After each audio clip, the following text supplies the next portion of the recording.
Hi, this is Dale O'Shills, pastor of Church of the Redeemer. Thanks so much for joining me this week for devotional time. So glad that you're a part of this. We've been talking this week about the peace of God. And I want to wrap up our time this week together talking to you about your relationships and peace in your relationships.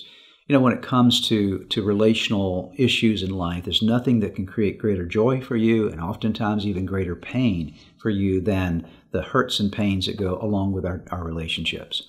And there are things that people will say to us and do to us, and things that happen in our relationships that we can't control. There's rejection we experience, betrayals that happen in our life, and all these things can hurt very deeply.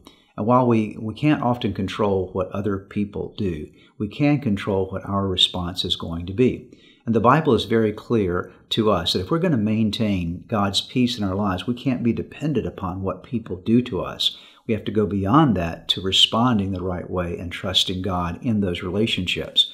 So let me take you to the book of Romans, chapter 12, verses 18 and 19, and read for you what the Bible says that we are to do in the face of whatever relationship issues we might encounter. The Bible says that we're to never hold a grudge or to try to get even, but to plan your life around the noblest way to benefit others. And then notice this phrase. This is verse 19 of Romans chapter 12. Do your best to live as everybody's friend. Notice that. Do your best to live as everybody's friend. Don't hold a grudge. Don't try to get even. Plan your life around how to do the noblest things you can for other people, to benefit them in every way you can.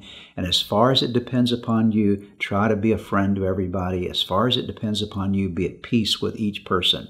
The idea being is that what you don't want to do, what I don't want to do, what we shouldn't do in life is let the things that people do to us get on the inside of us.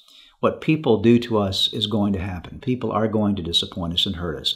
But we don't want to let it get inside of our soul and rob our peace, because in the midst of that, what happens to us is that we lose our way when we become disturbed on the inside. So maybe somebody's hurt you recently. Maybe you've gone through a tough time in a relationship. Don't let it get inside of you. Hold on to the peace of God and do everything you can to live in peace with the people around you.